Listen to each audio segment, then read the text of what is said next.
Lately, I've been looking into ways to cut back on my phone usage. I just want to have it on me as little as possible. But one of the things that I use my phone for quite a bit is portable access to music, whether that's streaming my own personal library through the Plex app or listening to songs on Spotify or YouTube Music or whatever streaming service I happen to be using that month. I still want to have access to music on the go. So I started looking into DAPs, or digital audio players, kind of the modern version of the iPod. And I've been looking around and I settled on the HiFi Walker H2. So I figured we'd check this out. We'll do a quick unboxing here. I'll show you what it comes with. We'll get it set up. We'll get it loaded with music. And then I'm going to listen to it for a couple of days and report back on my experience and first thoughts with it. So stick around. You may realize that this is something that you might be into as well. And I hope to give you some decent guidance and feedback on this particular product. So let's jump into it. Let's see what we got. It's actually a tight fit on there. All right. Oh, okay. Actually, I'm really happy with this size. I wasn't entirely sure, size-wise, how this was going to look, how this was going to feel in my hands. I mean, it's not big. Definitely much smaller than a phone. I mean, it sits right in the palm of my hand. It is decently thick, but it's got a satisfying weight to it. The buttons feel good.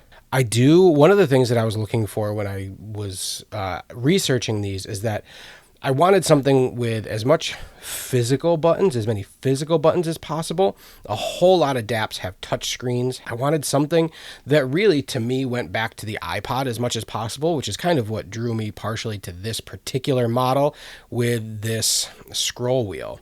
But so far, I mean, initial first thoughts, I like it. It feels good. Let's see what else is in here. Oh, okay. Little carrying bag. It's very soft.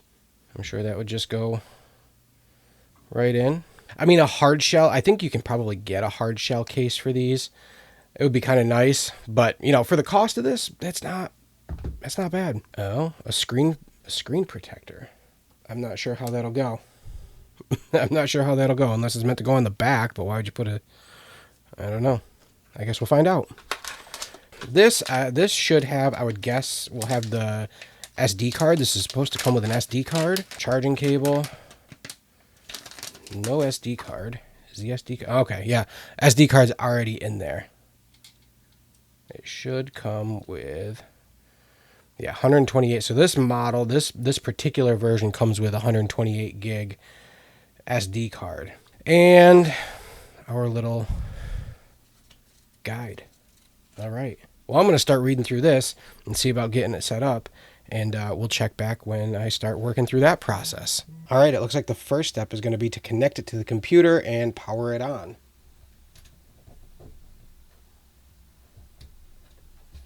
I mean, initial thoughts, the scroll wheel does feel a little, I don't know, almost like a toy. It doesn't quite feel perfect. But there's a little bit of, it's just going to take a little bit of getting used to, I guess. But from here, we will get some music loaded up.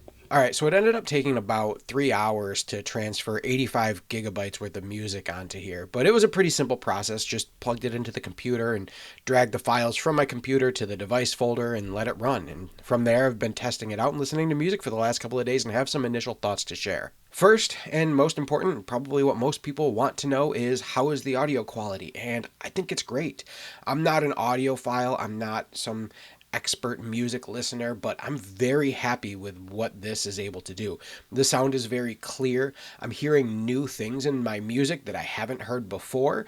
The volume is great. The headphones that I use are 32 ohms, and it's able to drive those with no problem, to the point where if I wanted to, I could make the volume uncomfortably high. I mean, ultimately, this thing plays all of my audio files. That's what I want it to do, whether they're FLAC or MP3 or any other file type that I may have.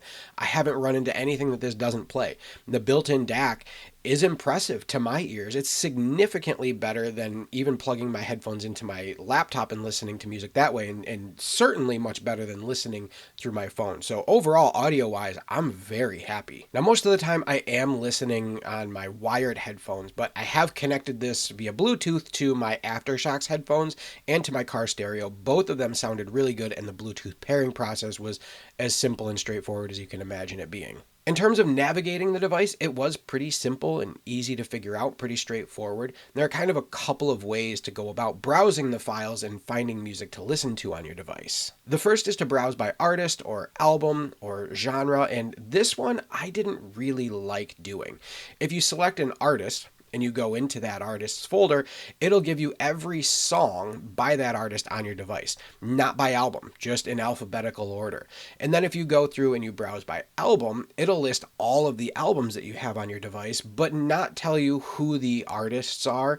I found it to be just an incredibly long list without much context, and I didn't really care for it that way. What I found the best way for me was to actually go in and browse the file folders that I have on here. And that way I could go through and I could look for the artist, and then I could select the album that I wanted to listen to and listen that way. For me, that just fit the way I like to browse and select music, and it fit with the way my file structures are arranged, and I just found that way a lot easier. Now, the one drawback to this device, I think, is the scroll wheel. I had said at the beginning that I was looking for something that had physical buttons and not a touch screen. And this is exactly that. This is all physical buttons. But the scroll wheel here just didn't feel great. It's a mechanical scroll wheel. You can feel it click under your finger as you're dragging it around. The thing with it was, though, that it would sometimes take 10 clicks to scroll 7 lines on the screen, and it just was a little hard to catch up with. It was a little hard to wrap my head around where I was and how much scrolling I actually had to do to get where I wanted to go. I think a lot of that, though, has to do with the fact that it is a mechanical scroll wheel that actually moves as you turn it, as opposed to some of the later model iPods where the scroll wheel was touch sensitive and you could scroll that way. But honestly, I think that's a fairly minor gripe in the grand scheme of things. This sounds great, it's easy to use, and I've had a blast listening to music on it the last few days. I'm really excited to keep going with this. It's been a whole lot of fun to have portable music in a device like this. And I think the next step for me is to upgrade these headphones to a nice set of IEMs, which I purchased yesterday and expect to come in this week, and I will definitely be making an update once I get those tested and figured out. But for now, if you're interested in checking out the HiFi Walker H2, there's an affiliate link down in the description. It helps me out a little bit at no extra cost to you. And if you like this video, I would so appreciate if you gave it a thumbs up. Subscribe to the channel so you don't miss the next product or music review. And until next time, I'm Kyle, and this is Hendy Creek. Music was everything to me growing up, but somehow life got in the way, and for 15 years I barely listened to anything new. Now I'm 40 and I'm diving back in, one song, one album at a time, and sharing that journey with you. Welcome to Hendy Creek.